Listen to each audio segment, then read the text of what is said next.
لكن قلتي لي بدهم يعملوا كبه مشويه. ايه تقبريني، ام زكي شارت عليها، قال مشان سعاد خانم تطلع من حالتها ولانه خلصت العده يا بعدي. يا الله شو جا على بالي كبه مشويه.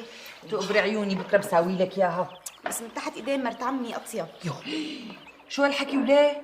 يعني انا ما بعرف ساوي كبه مشويه مثل مرت عمك سعاد؟ لا بتعرفي يامو، بس مرت عمي بتطلع معها هيك اطيب واشهى. بالله شو؟ يامو انتي بتساويها حيله، اما مرت عمي بتمليها لحمه هبره. لا ما حبيت هالحكي منك يا لطفيه. إيه امك بتعمل كبه بتنهدى الملوك، الشام كلها بتحكي عنها. ايه كثير. تركيها فوزية، أنا بعرف ليش هيك عم تقول، لأنه بدها يعني يوافق إنه رجع لها عصام مثل اللي كرهانين أهلها، ولك بدك ترجعي لعنده لا قدر ولا قيمة، وبدك تعيشي مع ضرة مشرشحة مثل أمها. ايه قولي ما بدك ترجعيني وخلاص. قومي ساوي لنا قهوة وليه، قومي. حاضر. يا لطيف هاللطفيه شو صايره جقره؟ والله ما كانت هيك، الله يصلحها ويهديها. فوزية، أنا بعرف ليش أم عصام وأم زكي ونسوان الحارة عم يعملوا هالحركات. ليش فريال خانو؟ مشان يغيظوني ويغيظوكي يا بعدي، بس أنا شو ولا على بالي. طنش تعش فنش تنتعش، إلهي سم الكراتي وزهرمان البخاري يفوت على قلبهم يا حق. آمين.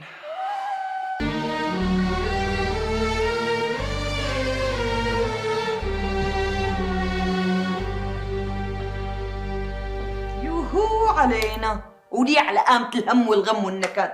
زعلانة عليها يا يامو لأنه ما صار لها عرس مثل كل البنات؟ ايه والله يا امو. لك أمي هي أنت كمان ما صار لك عرس مع عصام لأنه قدمه كان أسود مثل عطاب الليل عليكي. بحرام عليكي، حاجه تحكي عن عصام خطي. إيه لا بدي أحكي وأحكي يا ستي، وقدمه نحس علينا. نسيتي كيف إجا خبر موت ابن عمي الزعيم قبل عرسك؟ بدي أحكي عليه وبدي أحكي. قومي قومي اطفي الضو ونامي، قومي لك قومي. كانت باطلة ومحولة هديك الساعة، يوم اللي شحر لك ورقتك وكتب كتابه عليكي. اطفي الضو.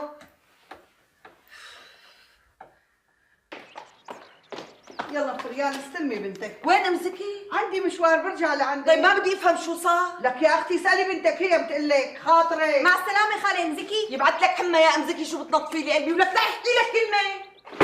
الله لا يردك ولا على الدرب تستهدي. تعالي شوف شو قالت لك سعاد. اهلك وسهلت فيني كثير يا عمو. حكيت شي عني؟ اه حكت مو هيك؟ لا يا عمو ما حكت شيء. لا اكيد حكيت، قولي وليه؟ يا عمو إيه والله مرت عمي ما بتبغضك، ليش انت ما بتحبيها؟ كثير ما بتبغضني. صدقيني كل القعده ما في بيتمها غير الله يصلحها لامك. الله لا يدر الا بركه، ليش قليله هالكلمه؟ ايه شو شايفتني مقطعه السابله انا؟ امي انت ليش بتكرهيها لمرت عمي؟ هلا فهميني شو صار مشان عصام؟ من اني ناحيه يا عمو؟ رح يرجعك ولا لا خلص طنشك؟ ما بعرف. لكن شو استفدنا من الروحه يا بعدي؟ مرت عمي يمكن اليوم تحاكي عصام المسا مشاني. بدها تحكي عصام مشانك اليوم المساء؟ قومي روحي من وشي، روحي.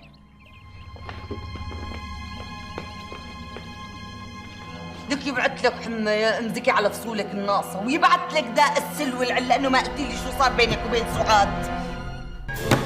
ننسى الايام الصعبه وبالمحبه نلم جراحنا، والدنيا بتضحك لما بنضحك بتزين افراحنا.